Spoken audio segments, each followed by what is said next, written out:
या चॅनलमधला हा माझा पहिला ब्लॉग आहे. आजपासून डेली ब्लॉग येत जातील माझ्या चॅनलवर. तर डिसिजन चालू गावाला जायचं आहे म्हणून, पण डिसिजन चेंज पण होऊ शकते. तिकडं ऊन आलं, इकडं ऊन आलं, पण इथंच ऊन नाही. आता काय करू तेच कळलं नाही. मला खूप जण म्हणतात म्हणजे क्रिएटिन घेऊन बॉडीला म्हणजे प्रॉब्लेम होतं.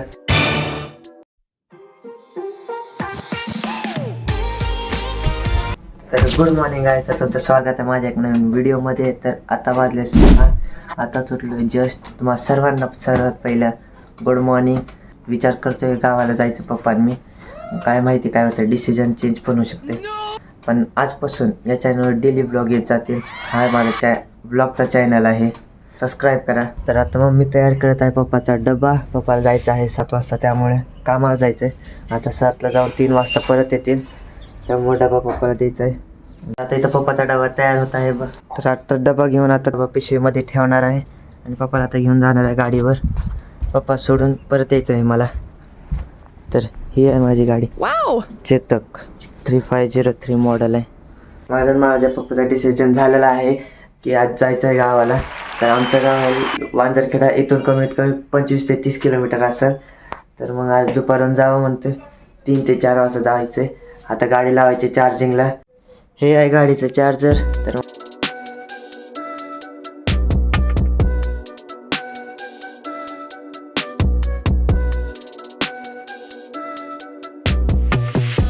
तर आता हे लावलेलं आहे गाडी चार्जिंगला. आता डिटेक्ट करते चार्जर की म्हणजे चार्जिंग बरोबर चालली आहे का, सप्लाय बरोबर आहे का नाही. तर तुम्ही पाहू शकता चार्जिंग व्हायला चालू झालेली आहे. हे चिन्ह आलं म्हणजे गाडी चार्जिंग होत आहे. आता गाडीमध्ये आहे 67% चार्जिंग आहे आणि 84 किलोमीटर गाडी जाते. आता जिम झाल्यानंतर मला एक रोज अंडे लागतं. आज नाही गेलं तरी पण आज लागतं. मग आज ठेवलेलं तर अंडं पण उकडलेलं आहे. आणि नंतर त्यासोबत मी पितो क्रिएटिन मोनोहायड्रेट प्राईम मसलचं. हे डेली मी रोज पितो. म्हणजे किती 3 ते 5 ग्राम प्यायचं 300 ml पाणीमध्ये.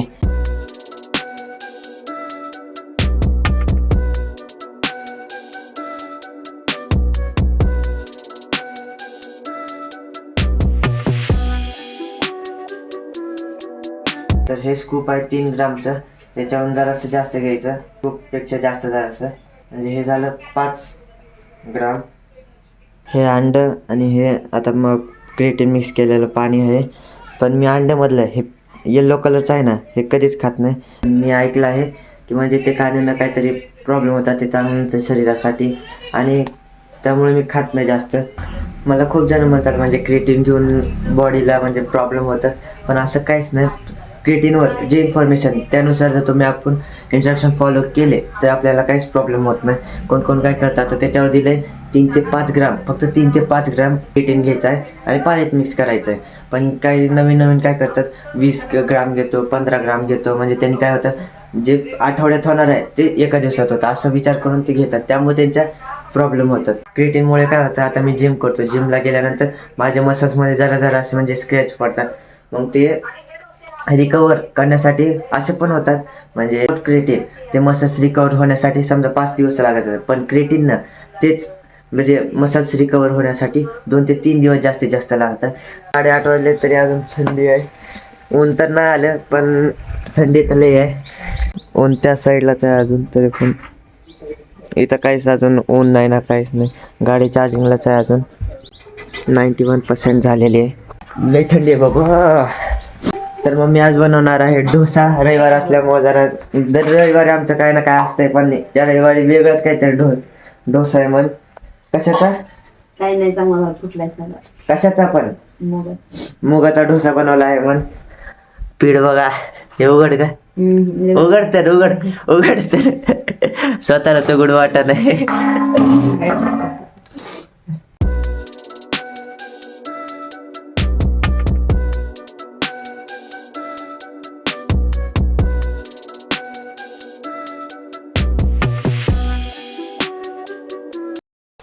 तर आता चेक करणार आहे मम्मीने बनवलेला डोसा, टेस्ट करून. थोडासाच तुकडा घेतो. चांगलं आहे, पहिल्यांदाच खाल्लं. पहिल्यांदा हिरवा डोसा बघितलाय, पहिल्यांदा. मस्त झालाय. पण काल बूट धुवलेला खराब झाला त्यामुळे. तर माझ्याकडे आता 2 बूट आहेत, एक व्हाईट कलरचा आहे हा वाला, एक तरी अजून वल्ला आहे जरासा, आणि एक दुसरा आहे तो ब्लॅक कलरचा आहे.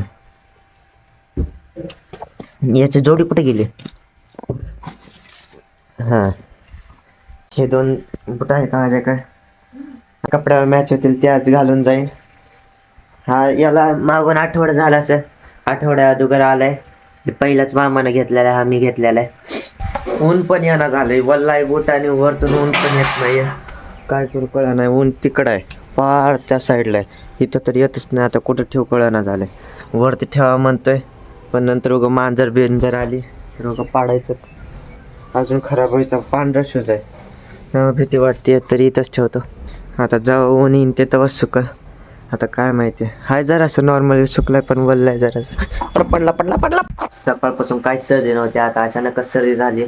काय माहिती, अचानक सडनली असं होते, सडनली जाते. 1-1.5 तासासाठी सर्दी होती, परत जाते, असं काय होतं काय माहिती. मम्मीनं स्वेटर घातलंय, कानाला ती बांधले, असं वाटतंय की मम्मीला म्हणजे आजारी आहे, पण आजारी नाही, म्हणजे असं थंडी असल्यामुळं घातलंय. बघा आंघोळीवरून जसं चालू तसं बघितलं.